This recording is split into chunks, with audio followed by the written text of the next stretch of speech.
नमस्ते बच्चों, आज हम हिंदी व्याकरण का पाठ पढ़ेंगे जिसका नाम है विराम चिन्ह।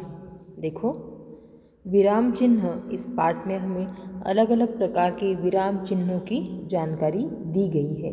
ठीक है, अभी हम देखेंगे कुछ वाक्य, जैसे कि देखो, सुंदर कपड़े कहाँ रखे हैं। सुंदर कपड़े कहाँ रखे हैं। पढ़ो मत खेलो। पढ़ो मत खेलो। बोलो मत लिखो। बोलो मत लिखो। दिए गए जो वाक्य है क और ख वर्ग में, इन वाक्यों में हमें केवल कुछ चिन्हों के प्रयोग से उनका अर्थ बदल गया है, ये हमने देखा है, और इन्हें ही विराम चिन्ह कहते हैं। विराम का अर्थ है रुकना या विश्राम करना।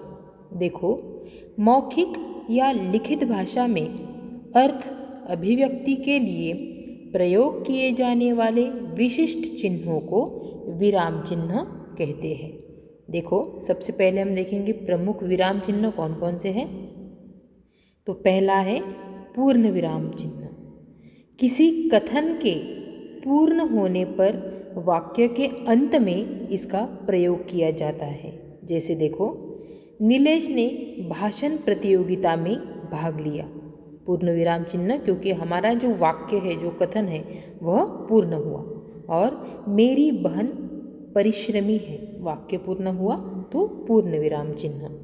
इसके बाद हम देखेंगे दूसरा अर्ध विराम चिन्ह। जहाँ अल्प विराम की अपेक्षा अधिक रुकना पड़े वहाँ इसका प्रयोग किया जाता है। देखो, जैसे सूर्योदय हो गया, अंधकार न जाने कहाँ चला गया। कठिन परिश्रम करो, परीक्षा निकट है।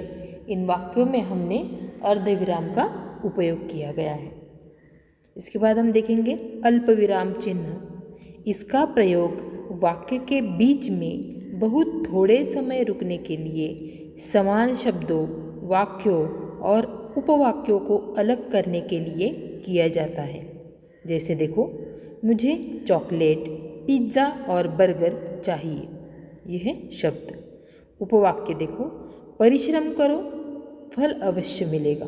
ठीक है, यानी पहले जो है वो शब्द के बीच में दिया है, उसके बाद दो वाक्यों के बीच में दिया है, जैसे परिश्रम करो, अल्प विराम चिन्ह, और फल अवश्य मिलेगा। इसमें हमने इस चिन्ह का उपयोग किया है। आगे हम देखेंगे प्रश्नवाचक चिन्ह।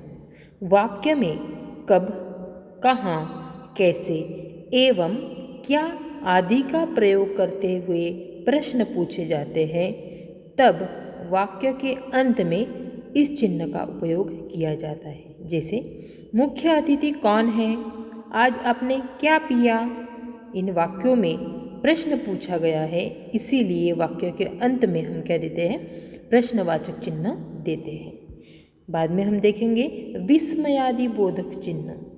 देखो, आश्चर्य, घृणा, शोक, हर्ष एवं भय आदि भावों को प्रकट करने के लिए विस्मयादि बोधक चिन्ह का उपयोग किया जाता है। जिसे उदाहरण है, शाबाश, प्रखर तुम कक्षा में प्रथम आए हो। यानी आश्चर्य हुआ, घृणा, शोक, हर्ष एवं भय, इन भावों को प्रकट करने के लिए हम इन चिन्हों का उपयोग करते हैं। ठीक है, आगे हम देखेंगे उदाहरण चिन्ह। जब किसी व्यक्ति का कथन जो का त्यों लिखा जाता है, यानी जैसा है वैसा, तो उदाहरण चिन्ह का प्रयोग किया जाता है। जैसे गांधी जी कहते थे, करो या मरो, यानी गांधी जी ने कहा हुआ जो वाक्य है, जो उपवाक्य, जो भी कथन होता है, उसे जैसे के वैसे लिखने के लिए हम क्या करते हैं, उदाहरण चिन्ह का उपयोग करते हैं। देखो, इसमें दो प्रकार है, इकहरा उदाहरण चिन्ह और दोहरा उदाहरण चिन्ह। तो सबसे पहले हम देखेंगे इकहरा उदाहरण चिन्ह किस प्रकार उसका उपयोग किया जाता है। यह चिन्ह उपनाम व रचनाओं के शीर्षक के लिए प्रयुक्त होता है। जैसे देखो, जयशंकर यानी प्रसाद की रचना कामायनी हिंदी काव्य जगत में बहुत प्रसिद्ध है। यानी उपनाम, जयशंकर इनका उपनाम है प्रसाद, और उन्होंने जो रचना की है कामायनी, इसका उपयोग क्या किया गया है, इकहरे उदाहरण चिन्ह में किया गया है। ठीक है, देखो आगे हम देखेंगे योजक चिन्ह। योजक का प्रयोग समान स्तर के दो शब्दों को जोड़ने के लिए तथा तुलना करने के लिए किया जाता है। इस चिन्ह का प्रयोग निम्नलिखित रूपों में होता है: सामासिक पदों या पुनरुक्त और युग्म शब्द के मध्य, रात दिन, माता पिता, बार बार आदि। इन दो शब्दों में जिन चिन्ह का उपयोग किया गया है उसे कहते हैं योजक चिन्ह। उसी प्रकार समानता सूचक शब्दों के साथ भी, जैसे चंदन सी खुशबू, झील सी आँखें, इनके लिए भी योजक चिन्ह का उपयोग किया गया है। आगे हम देखेंगे निर्देशक चिन्ह। यदि किसी बात का उदाहरण दिया जाना हो तो निर्देशक चिन्ह का प्रयोग किया जाता है। जैसे कहा गया है, स्वस्थ शरीर में ही स्वस्थ मस्तिष्क का निवास होता है, तो यहाँ पे निर्देशक चिन्ह का उपयोग किया गया है। ठीक है। और आगे है लाघव चिन्ह। किसी शब्द को संक्षिप्त रूप में लिखने के लिए इस चिन्ह का उपयोग किया जाता है। जैसे डॉक्टर के सामने जो डॉ करके लिखते हैं ना, तो वहाँ पे जो हम डॉट देते हैं तो उसे कहते हैं लाघव चिन्ह। उसी प्रकार पंडित यानी प लिखने के बाद वहाँ पे भी हम लाघव चिन्ह का उपयोग करते हैं। ठीक है। इसके बाद है कोष्टक चिन्ह, जिसे हम कहते हैं ब्रैकेट। कोष्टक का प्रयोग अंकों और अक्षरों के क्रम तथा शब्द के विशेष अर्थ को प्रकट करने के लिए किया जाता है।